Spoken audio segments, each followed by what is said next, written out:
There's something terrifying going on in the restaurant downtown. I could give you the address, I could tell you the exact location, could give you turn-by-turn directions on how to get there, but I won't.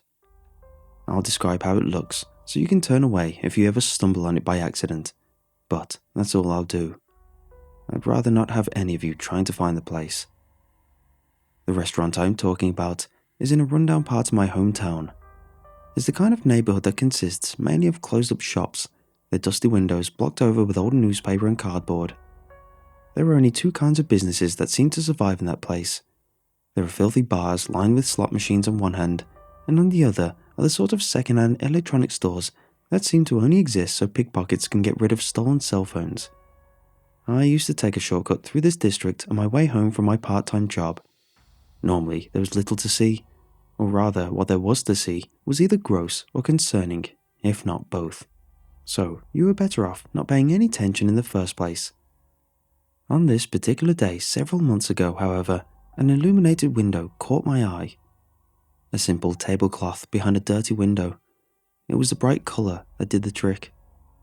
Nothing really special, you may think, and you'd be right. But its pristine condition stood out in a place like this, where an all-encompassing patina of filth was an expected part of any decor. The window belonged to a two-story house wedged in between some taller buildings. Graffiti covered its walls to an extent that rendered it barely recognizable as a restaurant. Once, its name must have been painted onto the wall above the window. Now, only a few letters remained legible. Da-e-stro was all I could make out. I guess that the second word used to be bistro.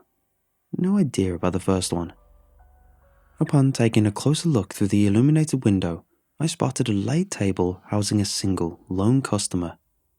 There were other tables and chairs haphazardly littered around the room, but this central one was the only table sporting a bright white tablecloth and a guest. Various pots and pans were strewn about on its surface. The air above was filled with soft, foggy steam of freshly cooked food. There were lots of it, far too much for the lone patron. He was a skinny man with worn clothes that seemed far too big for him. His cheeks looked hollow and his arms spindly. Maybe part of the local population of homeless drifters and addicts. Definitely not the kind of person who might be able to afford a meal of this size. He was facing my direction without ever directly looking at me or the window in general. His attention was completely focused on the food. He shoveled a spoon filled with mashed potatoes and green beans into his mouth before grasping the nearby glass of water to flood a generous portion down his throat. There was an obvious appetite in the way he hungrily wolfed down anything he could get his hands on, and the longer I stared at the simple but generous meal, the more I started to grow hungry myself. For a minute or two, I fruitlessly walked back and forth in front of the place, searching for a way to enter. The only visible door was closed, and it didn't look like an entrance in the first place.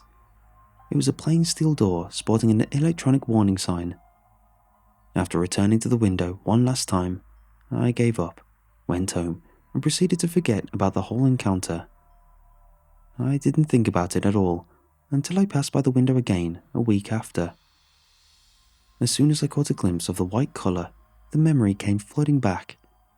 The very same man was still there, or more likely was there again, and once more he sat there in front of a lavish meal.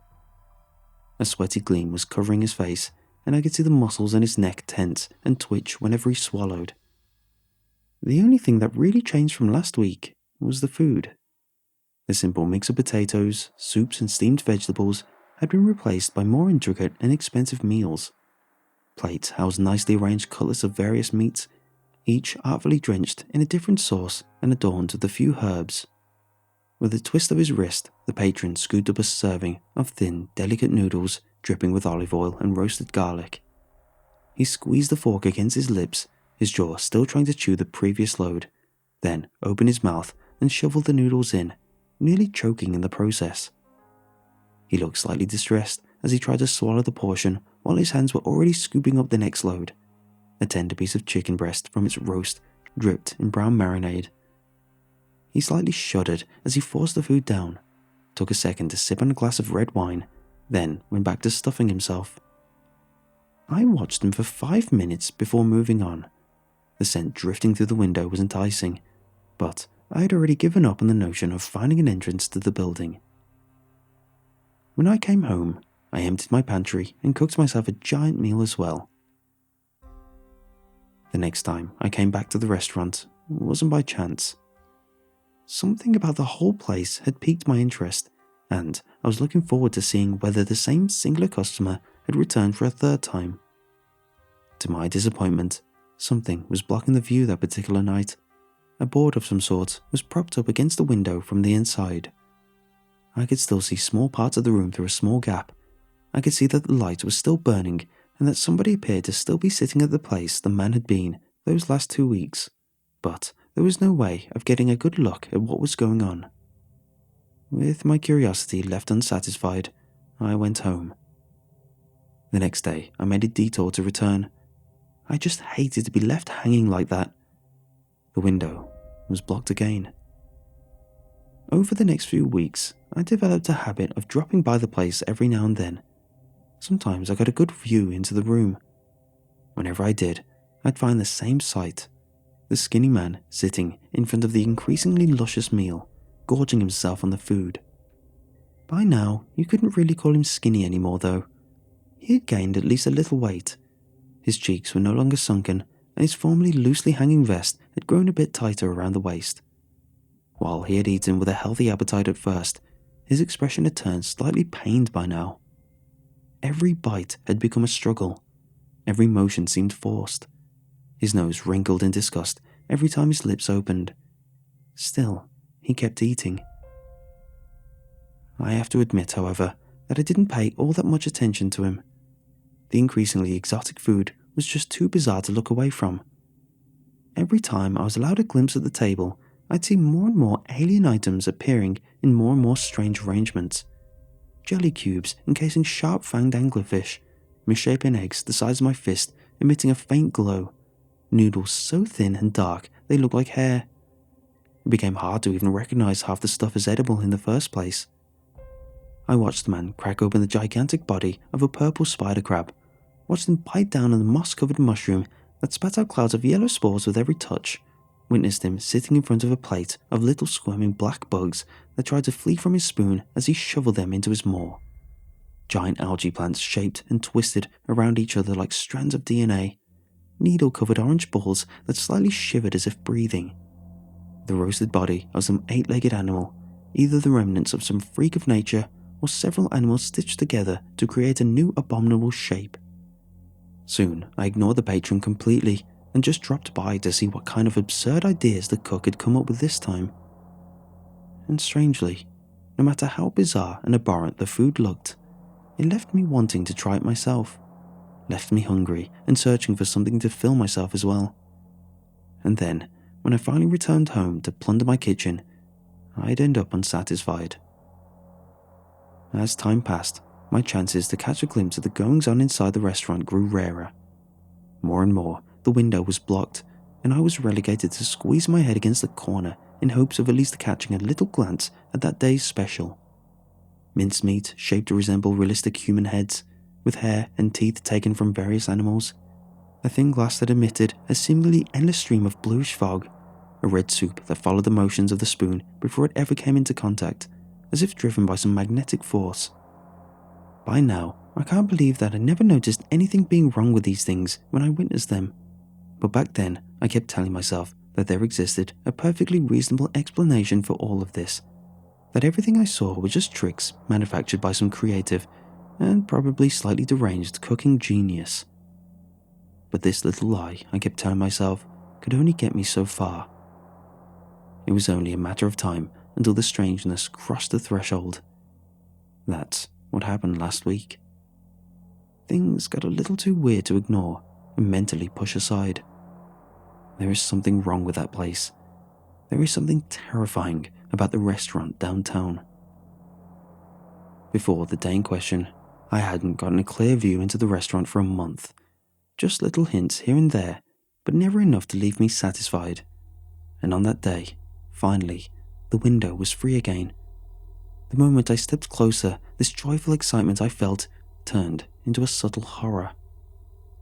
There was only a single item lying on the table, It looked like the carcass of a large stag at first glance, a four-legged animal with short, reddish-brown fur and dark, huge antlers. At second glance, the alterations that had been done to the creature were unmistakable. I say alterations because I refuse to believe that a thing like this could come out of any natural process. It must have been crafted artificially, maybe taxidermied out of different animals. If so, then the creator of this monstrosity did a perfect job of blending the various parts into one seamless whole. Instead of hooves, the stag was sporting 4 hands, like those of an ape or some similar primate, wrinkled and calloused, but hands nonetheless. Its face, too, was not that of a deer. The nose was flat and thin, the mouth large and adorned with human-like lips, its skin around these parts hairless and flesh-coloured.